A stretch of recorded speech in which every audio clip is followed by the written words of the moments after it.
Okay, welcome to Kids Baking Class number 9. We're going to make chocolate cupcakes with buttermilk frosting today. Sorry, buttercream, not buttermilk.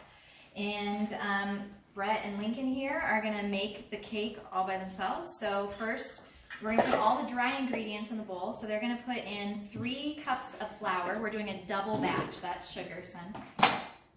So we're going to start with the flour. That would be delicious. Not eat a cake so much. Batter, brownie batter. Okay, so we're going to put in 3 cups of flour. And then the next ingredient is going to be 2 cups of sugar.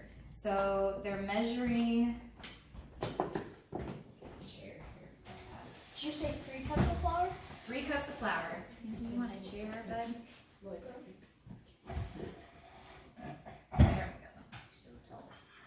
Okay. That's good enough. So the reason why I like this cake recipe is because it's easy enough for kids to make, and it tastes really good. There's no butter, there's no eggs, so it's also really, really budget friendly.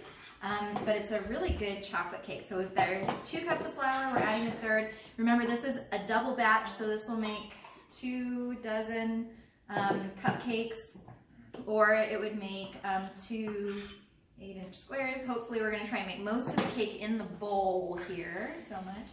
And then we're going to put in 2 cups of sugar. 2 cups? So at the end of the video, I'll have the recipe for just a single batch. So yeah, 2 cups of sugar. The next ingredient you can get ready, Brett, is a ½ a cup of cocoa powder. And then the way that this cake gets its leavening from is from baking soda mixing with vinegar. So it really is kind of a light and airy cake. Super good. Okay. Do you need help? You need a spoon? Eden, can you grab a spoon? What size? Doesn't matter, just a spoon. Okay. Here.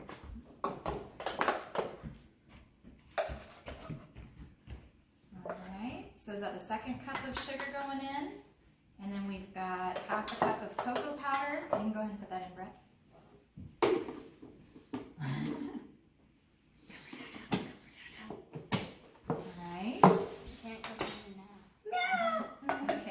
And then we're going to put in a teaspoon of baking soda. So one of you guys is going to do the baking soda, 1 teaspoon. And then the other one is going to put in ½ a teaspoon of salt.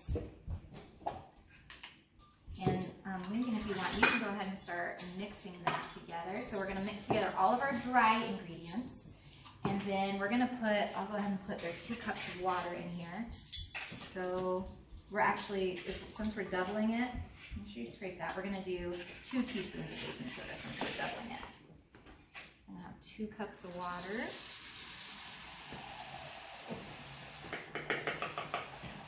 Do I have the salt? What? Do I have the salt? So, did you do 2 teaspoons of baking soda? Oh, 2 teaspoons? Yeah, sorry, I forgot we were doubling it.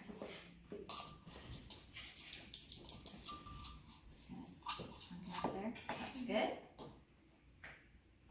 Alright, and then you're going to do 1 teaspoon of salt. You can go ahead and just go ahead and pour it over the counter. And just make sure you don't, well, here, you can hold that. Okay, you got it? Okay, so now that our dry ingredients are coming together, oops, I did not get it all the way to the 2 on that.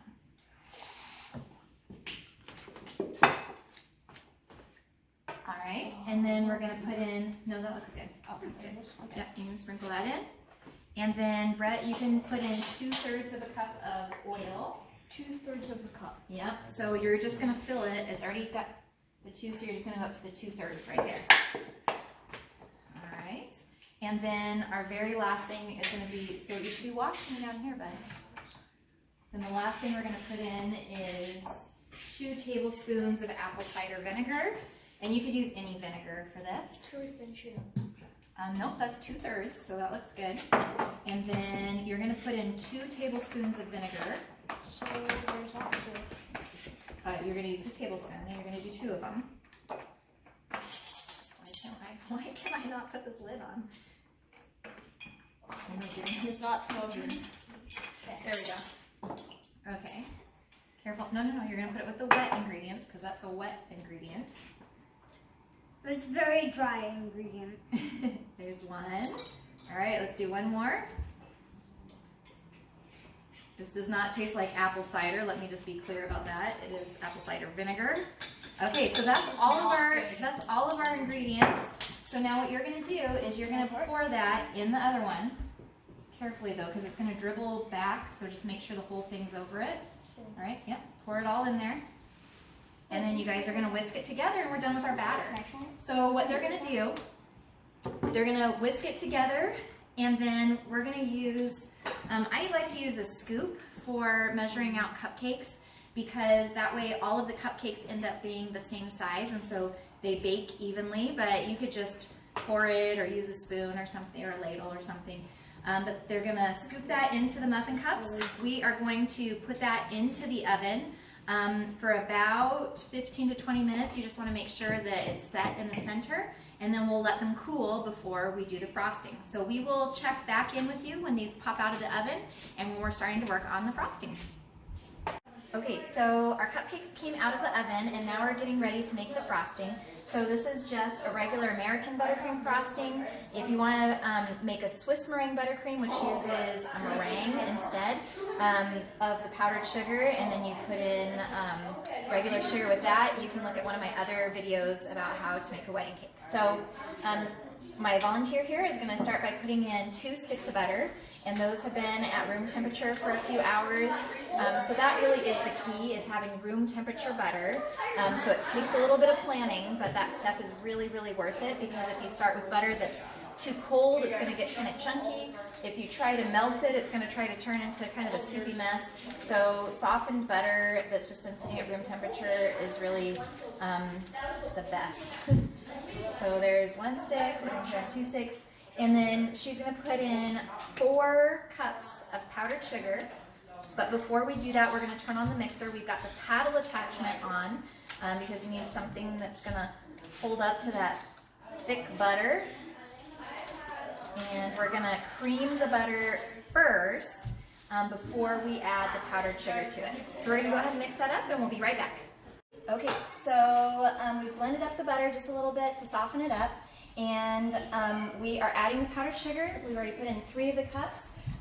She's going to put in the 4th cup of powdered sugar here. So remember, with anything dry like a flour or powdered sugar, you want to scoop into your measuring cup and then scrape off. That looks perfect.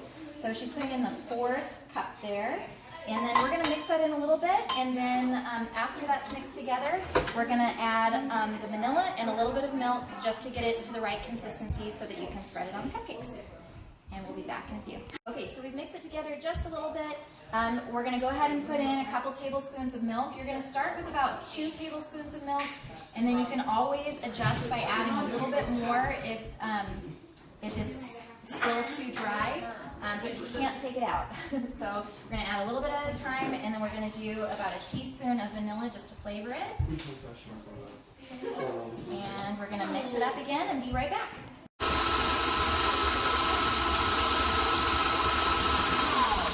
Okay, so here is what the finished frosting looks like. I'm going to scoop it into a piping bag and put it on the cupcakes, but you could also just use a knife and spread it on the cupcakes from here. Okay, so our frosting's ready. I put it in a piping bag. Like I said, you could just spread it with a knife. If you do have a piping bag, I like the star tip on it. And then you just start at the outside, you go around. So this is the hand that squeezes, this is the hand that guides. So we're just gonna go around like that and then finish in the middle. And that's it.